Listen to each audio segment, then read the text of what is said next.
This is the Army, the magic pageant of parade, discipline, measure, self-control. But the modern soldier is a man of the world, and here is the world he serves. Malta, stone of shimmering white, set in the azure Mediterranean.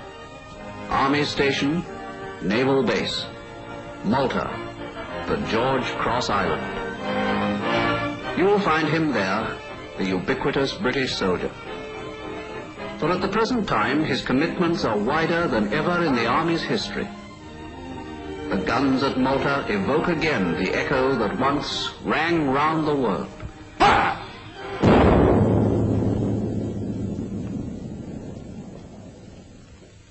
But there are other traditional duties that are expected of a soldier, especially in a naval base.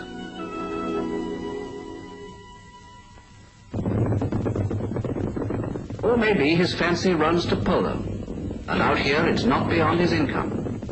The ponies come from Malta's Pony Club, open to all ranks who want to feel anew the thrill of a gallop. You'll find him too in Tripoli, under the sign of Romulus and Remus, the wolf-mothered twins who founded ancient Rome. Tripoli, show colony of a more recent Roman Empire that vanished, in whose streets the past mingles with an uncertain future. And until such time as UNO decides that future, its representatives are these uniformed young men, accepted by the people, familiar, friendly figures in the marketplace.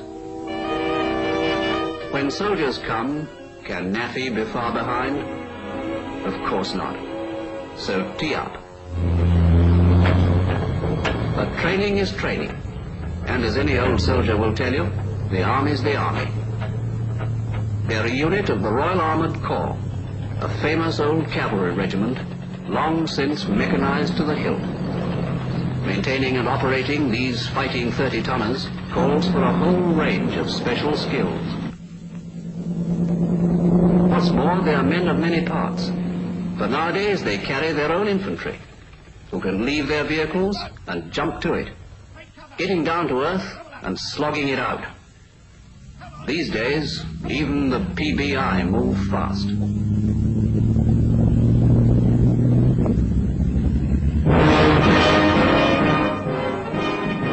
Farther on to Suez, highway to the east, where in torrid heat and sometimes flame, history has been cast. There stands the statue of de Lesseps, memorial to man's enterprise, watching the cargoes of the world go by. There too you will find the British soldier, in leisure as on duty, making the best of what life offers.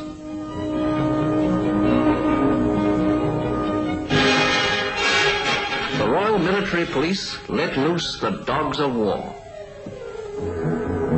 As trusted guardians of army dumps and property, they must do their square bashing too. Through the hoop and over the hurdles. The object of their training is to secure obedience and the correct response, so that, like the soldier he serves, he will come through at moments of emergency top dog.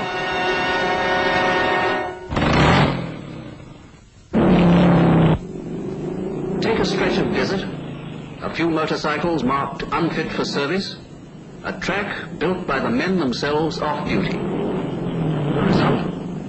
Dirt track records up to par, and ex-soldiers now riding professionally.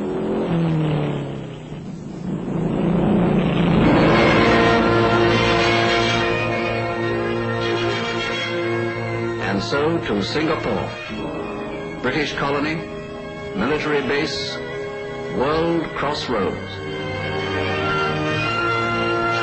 Strolling down famous Change Alley, this great cosmopolitan eastern city, founded by Sir Stamford Raffles, looks peaceful enough to army sightseers.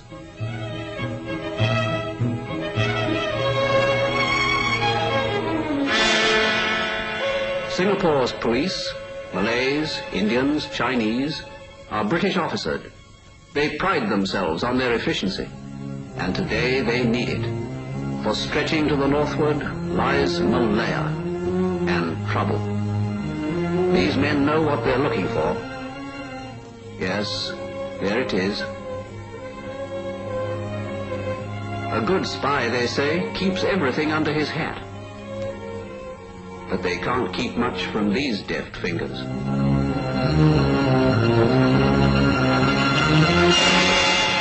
Damage, property attacked, trains derailed, buildings burnt, mutilation, murder.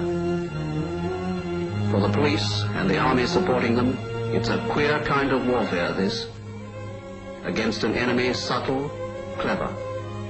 Against death, concealed behind the things of every day. Over the jungles of the interior go the RAF Dakotas with supplies for the men below. For down there are the troops on their ceaseless, dangerous patrols. Malays, Gurkhas, and British side by side. Often far from their company post, itself but a clearing in the wilderness. Removed from the comfortable security of familiar quarters, he's down there with his platoon. And now, pushing through the rustling curtains of green, the months of careful training tell, keeping him alert, suspicious, sensitive.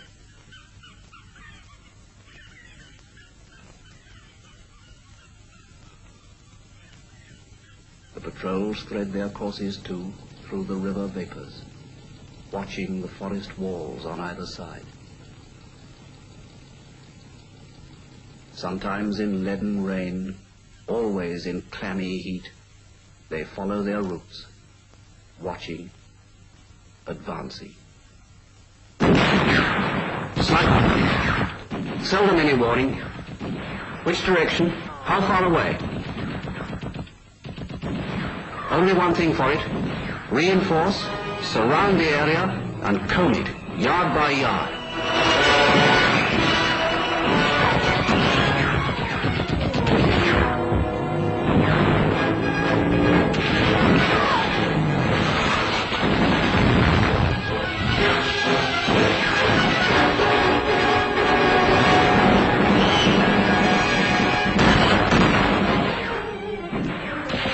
Modern weapons, yes, but behind them are the enduring qualities: steadiness, initiative, control.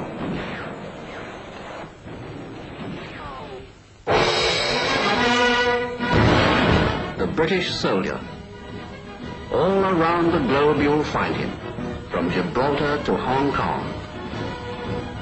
Everywhere he stands against the threatening years, staunch symbol of our common will to order. All around the globe you'll find him, citizen in his sense of the responsibilities of freedom, soldier in his acceptance of the disciplines of duty. Truly, a man of the world.